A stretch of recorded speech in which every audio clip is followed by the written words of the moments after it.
বিসমিল্লাহির রহমানির রহিম। বন্ধুরা কেমন আছেন? নিশ্চয়ই ভালো আছেন। আর সবসময় ভালো থাকবেন এই শুভ কামনাই করি। যারা বিদ্যুতের লাইনে কাজ করেন, যারা বিশেষ করে যারা যেসব সেক্টর থেকে বিদ্যুৎ পরিবহন হয়, আপনারা দয়া করে বিদ্যুতের সুইচ আজানের সময় অফ করবেন না। ফজরে আজানের পরপর অফ করবেন না, জোহর আজানের পরপর অফ করবেন না, আজানের সময়ও না, আসর মাগরিব এশা আজানের সময় ওই সুইচ অফ করবেন না। কারণ আজানটা পড়তে সুযোগ দিবেন এবং আজানের পরে নামাজটা পড়তে সুযোগ দিবেন।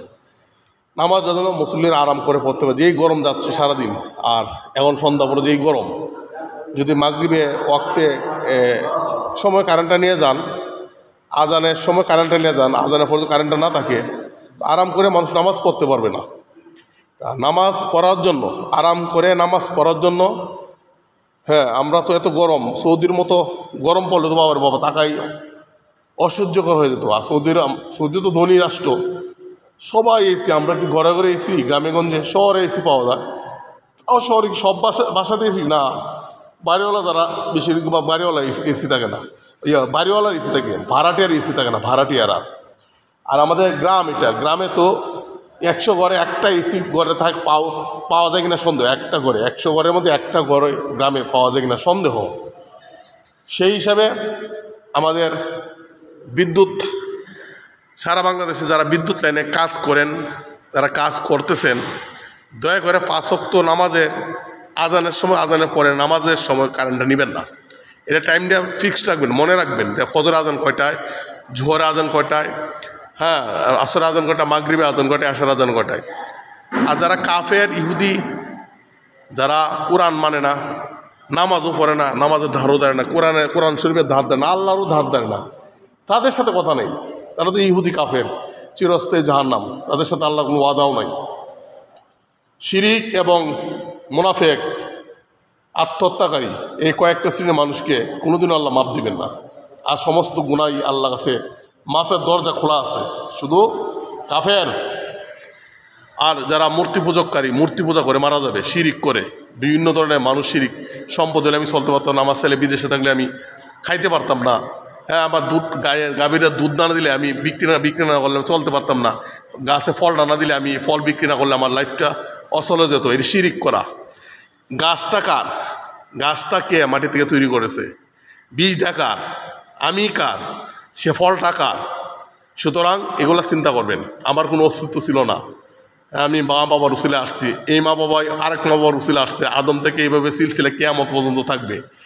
তাহলে আমরা যেহেতু হাড় মাংস মাটি খেয়ে ছিন্ন ভিন্ন করে দিবে, আমি সে আল্লাহর কাছে ফিরে যাচ্ছি, আপনি আল্লাহর কাছে ফিরে যাচ্ছেন। সে আল্লাহ হলেন মহান দয়ালু, হায়াতের মালিক, মৌতের মালিক, সৃষ্টিকর্তা, রিজিকদাতা। সে আল্লাহর কাছে সবাই ফিরে যেতে হবে। আপনি চাইলেও দুনিয়াতে থাকতে পারবেন না, আপনি চাইলেও দুনিয়াতে থাকতে পারবেন না, দুনিয়া থাকার জায়গা না। ভিতরে বৌদ্ধ চাচা জিকির করতেছে, মাশাআল্লাহ। ভিতরটা আবার শান্তি। এই মসজিদের ভিতরটা দেখতে পাচ্ছেন, 100 বছর পুরাতন মসজিদ। এই ওয়ালটা দেখতে পাচ্ছেন, এই যে এরা প্রায় 100 বছরের কাছাকাছি বয়স, অনেকে বলে 100 বছরের উপরে। আমরা মুরব্বীদের শুনে আসছি বয়স 100 বছরের নাকি উপরে। ভিতরটা ভালো ঠান্ডা, কারেন্ট ছাড়া ভিতরটা ঠান্ডা লাগে, এবং কারেন্ট আছে আরও তো ঠান্ডা। আর এই হলো বাইরের অংশ। এটা হলো আমাদের ধর্মবাসা গ্রামদামি মসজিদ, একটাই মসজিদ। মসজিদে বলা হয় জান্নাতের একটা টুকরা, আর কবর হলো জান্নাতের একটা টুকরা, জাহান্নামের একটা গর্ত। মসজিদ জান্নাত দুনিয়ার একটা বাগান, দুনিয়ার মধ্যে শ্রেষ্ঠ বাগান হলো মসজিদ। আল্লাহ পাক আমার আপনার সমস্ত গুনাহ মাফ করে হায়াতের জিন্দেগিতে যতদিন বেঁচে থাকি যেন আমল করে যেতে পারি, ভালো আমল করে যেতে পারি, ভালো কাজ করে যেতে পারি, মানুষের উপকার করে যেতে পারি, কারোর জন্য ক্ষতি না করি। কারণ আমার আপনার মৃত্যুর মধ্য দিয়ে হায়াতের জিন্দেগি শেষ হয়ে যাবে, মৃত্যুর মধ্য দিয়ে আপনার আমার কিয়ামত শুরু হয়ে যাবে। আপনি মারা গেলেন, আমি মারা গেলাম, আমার উপরে কিয়ামত সংগঠিত হয়ে গেল। সুতরাং কবরে থাকতে হবে অনন্ত অসীমকাল। কবরকে আমরা স্মরণ করি, আমরা ওইভাবে জীবন যাপন করার চেষ্টা করি। আল্লাহ এই গরমের মধ্যে আমাদের দেশের মানুষ সবাইকে ভালো রাখুন, সুস্থ রাখুন, সুন্দর রাখুন। দেশের এই ক্রান্তি লগ্নে রাজনৈতিক সরকার ক্ষমতায় নেই, রাজনৈতিক ভালো একটা সরকার দান করুন। যেই সরকার অনেক কাজ করবে, যেই সরকার নিজে দুর্নীতিমুক্ত থাকবে, হ্যাঁ, পরিবারকে দুর্নীতিমুক্ত রাখবে এবং নিজেও দুর্নীতিমুক্ত থাকবে, এমন একটা সরকার ব্যবস্থা আমাদের দেশে চালু করুন। আমরা দুর্নীতিমুক্ত বাংলাদেশ চাই।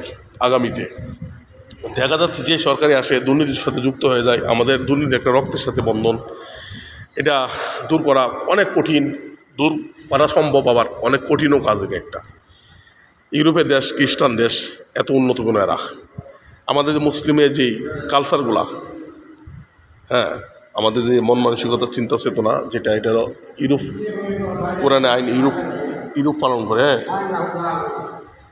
ইউরোপের মানুষগুলা কিন্তু নামাজ পড়ে না, আল্লাহকে মানে ঈশ্বর বিশ্বাস করে। খ্রিস্টানরাও আল্লাহকে মানে বিশ্বাস করে, কিন্তু নামাজ পড়ে না ওরা। মানে বিশ্বনবী একজন শ্রেষ্ঠ নবী, সেটাও মানে, কিন্তু নবী ধর্ম পালন করে না, নবীর ধর্ম ওরা পালন করে না, কিন্তু এরা সৎ মানুষ হিসেবে সৎ। তা ভালো থাকবেন বন্ধুরা, সুস্থ থাকবেন, সুন্দর থাকবেন, নিরাপদে থাকবেন, আর ঠকাবেন না, নিজেও ঠকবেন না। আপনি মনে কাউকে ঠকালেন, আপনি জিতে যাবেন না, প্রশ্নে আসে না। কাউকে টগিয়ে বাটপারি করে চিটারি করে কেউ কোনো জিততে পারে না। আপনি আমি কেউ পারবো না।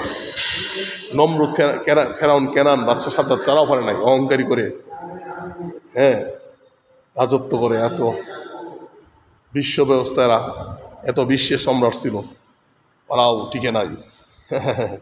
আমি আপনি টিকবো না বাটপারি চিটারি করে, এতে আমার আত্মসাৎ করে কোনোদিন টিকবেন না। আপনি কারোর সাথে বেইমানি করে কোনোদিন আপনি টিকবেন না। ভালো থাকবেন বন্ধুরা, সুস্থ থাকবেন, সুন্দর থাকবেন, নিরাপদে থাকবেন। আর ভিডিওটি দেখার পর লাইক, কমেন্ট, শেয়ার করে সাথে আছেন, সাথে থাকবেন, পাশে থাকবেন। আসসালামু আলাইকুম রহমতুল্লাহ বারাকাতুহু।